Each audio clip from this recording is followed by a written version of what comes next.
La coma es uno de esos signos que por la cantidad de usos que tiene, uno termina aprendiendo más por imitación de lo que ve en otros textos que por el estudio consciente y profundo de la norma. Son muchísimos los ejemplos en los que el uso de este signo es optativo, pero hay indicaciones y recomendaciones que cuando estamos aprendiendo vale la pena respetar. En esta lección veremos casos diversos en los que la norma recomienda dar un sí a la coma y uno en el que ella misma nos dice no. Si lo que queremos es expresar una o varias excepciones, lo conveniente, nos dice la Real Academia Española, es poner una coma delante de estas palabras. Es un ángel, excepto cuando se pone brava. En la casa puede hacerlo todo, salvo cocinar, fregar, lavar, limpiar. Todos se enteraron del suceso, menos ella. Lo interesante aquí es que la RAE nos dice es conveniente. No significa esto que si en algún momento se prescinde de la coma, lo escrito está mal. La propia Academia y el diccionario de María Moliner recogen ejemplos en los que este signo no asoma. Muestras como las siguientes son perfectamente posibles. Todos excepto tú, llegaron tarjetas de todas sus amigas salvo de Juliana, todo menos esto. ¿Cuál es mi recomendación? Sigue el consejo de la norma. Cuando tengas más experiencia o si ya la tienes y los enunciados son cortos y no hay riesgo de ambigüedad y no te interesa crear cierto golpe de efecto y añadir dramatismo a tus palabras, prescinde entonces de ella y observa si te gusta o si gusta a los demás el enunciado. Creo que no hemos de ser pocos los que al escribir usamos de modo que, de forma que, de manera que, de ahí que, así que, por eso, luego, con que. En fin, empleamos conjunciones o locuciones conjuntivas para introducir una oración consecutiva. Oración que, como su nombre lo indica, nos muestra lo que habría de seguir, ser consecuencia, resultar tras lo dicho en la oración principal. Ejemplos. Prometiste ir conmigo, así que ahora te vistes y me acompañas. Ni siquiera estaba en la ciudad, de forma que no ha de haber sido él. Se lo dije con antelación, de manera que ahora no puede salir con ese cuento. Sabe lo que hizo, de ahí que quiere evitar a toda costa hablar sobre ello. Funciona de maravilla, por eso quiero felicitarte. Está buenísimo el libro, con que no dejes de leerlo. ¿Qué tienen en común todas estas locuciones y conjunciones que introducen lo que se deduce o la consecuencia que se espera? Todas llevan una coma delante. Así marcamos la jerarquía entre las oraciones subordinadas que introducen y las oraciones principales. Le decimos al lector dónde termina una y dónde comienza otra que depende de lo antes dicho para ser entendida a plenitud. Así que ya sabes, ponemos coma delante de las conjunciones o locuciones que tienen la función de introducir la consecuencia que se deduce, resulta o espera.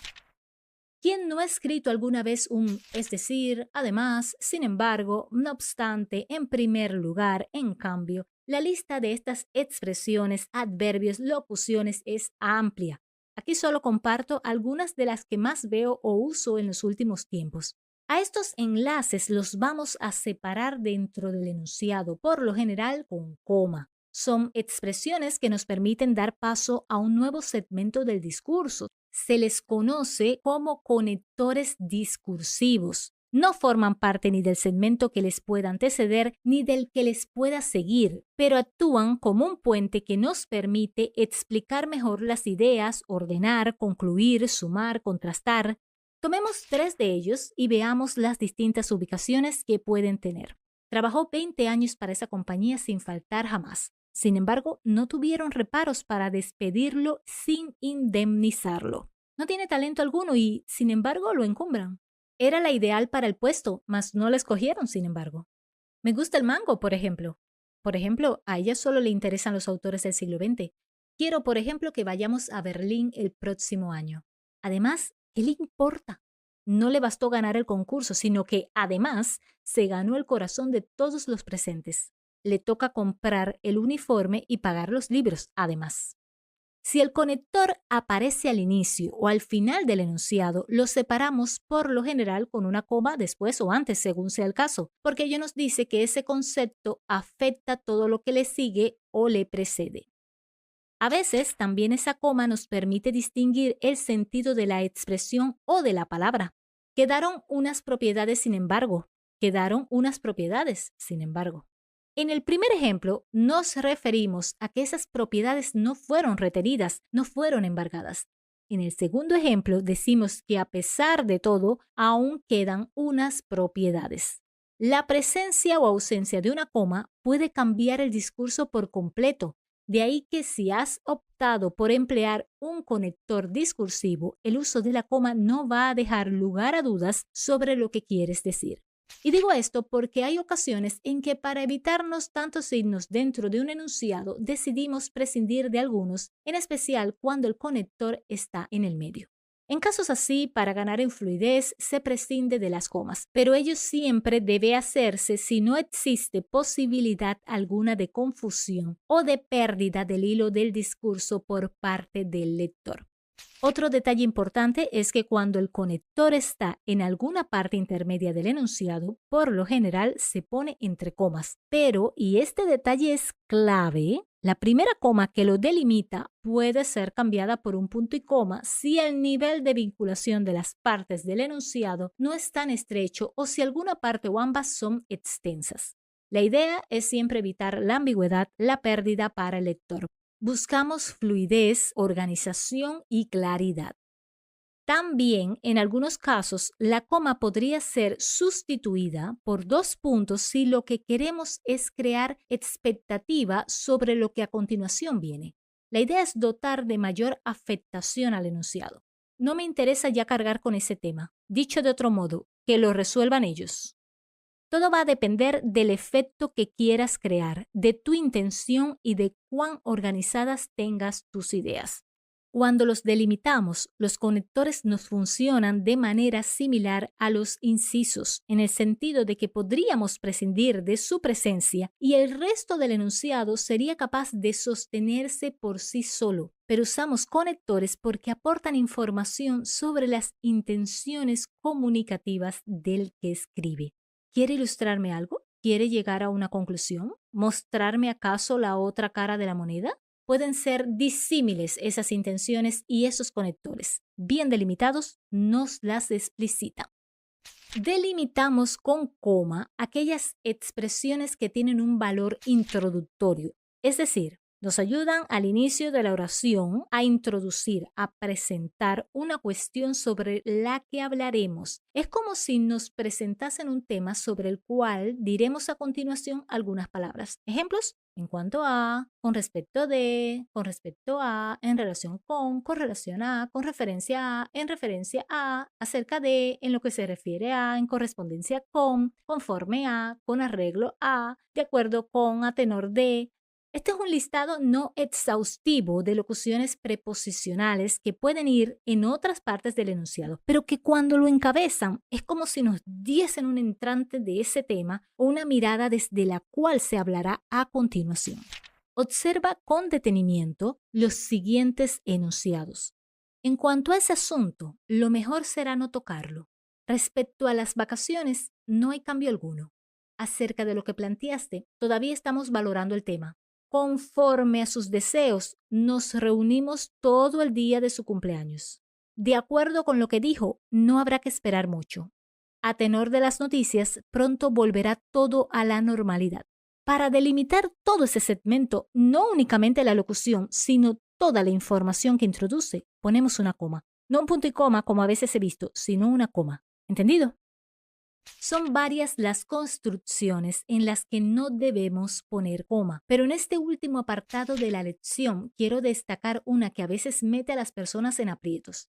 Es el muy usado tanto como. Tanto unos como otros querían un final feliz. Eran valiosos para él tanto aquellos poemas copados de una soledad que solo ella sentía, como la prosa cargada de los detalles de un jardín existente solo en su mirada.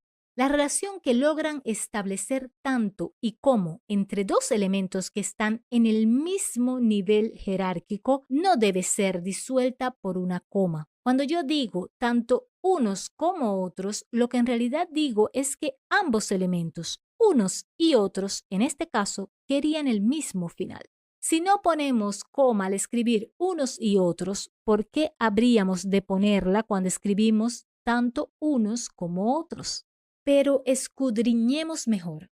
Si pongo coma antes de como, ¿qué estoy queriendo decir? Tanto unos como otros querían un final feliz. No es un inciso, no es una subordinada que he antepuesto, no es un vocativo, no es un conector, no me dice nada así, aislado. Entonces, esa coma no la ponemos porque no la necesitamos y porque ese tanto unos está fuertemente unido al como otros. Una parte no tiene sentido sin la otra, no adquiere significado sin esa otra.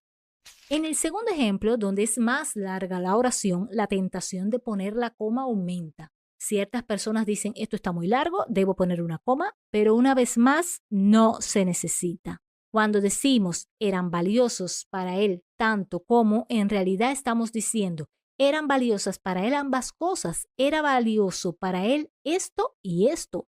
Si por el contrario ponemos la coma delante de tanto, cortaremos el vínculo que no debe romperse entre el verbo y el sujeto. Trocea con una coma y verás que queda inconclusa la idea. Provoca que uno se pregunte, ¿qué cosas eran valiosas? ¿Tiene sentido ese primer segmento? Sí, pero lo que pierde sentido y queda bien incompleto es lo que viene detrás. Y si ponemos la coma delante de cómo, volvemos a lo mismo que en el ejemplo anterior.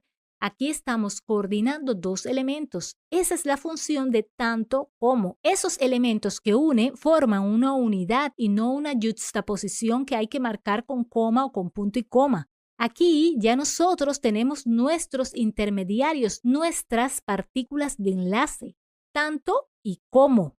¿Cuándo podría poner una coma? Podría usarla si el tanto como introdujera un inciso o tuviese ante alguno de sus términos un inciso, un vocativo, una interjección, algún segmento que necesitase ser delimitado por comas. Ejemplos. Obtuvieron todos un 10, tanto los que asistieron como los que no, porque el profesor perdió el registro de notas. Ahí funciona como inciso. ¿Me puedes decir por qué, María, tanto la cocina como la sala aún están sucias? Ahí hay un vocativo en el medio. Tanto su mamá, híjole, como su papá lo estaban esperando. Ahí hemos puesto una interjección en el medio. En estos ejemplos usamos comas, pero no porque formen parte de la coordinación que hacemos con tanto y con como, sino porque esas comas son exigidas por la intención del autor o por la presencia de otros elementos. La mayoría de las veces, la clave está en releer lo escrito, en reconocer la función de cada parte que hemos delimitado y en preguntarse, ¿algo queda suelto, inconcluso? Te puedo asegurar que cada vez que lo revises, aunque pasen los años, encontrarás que pudiste haberlo escrito mejor. Dirás, ¿cómo fui capaz de poner esa coma? ¿Cómo no me di cuenta de la relación que destrozaba? Ese es un camino por el que casi todos hemos pasado, pero lo que va a importar siempre es cómo lo escribirías ahora. Hasta aquí llega este acercamiento al uso de la coma.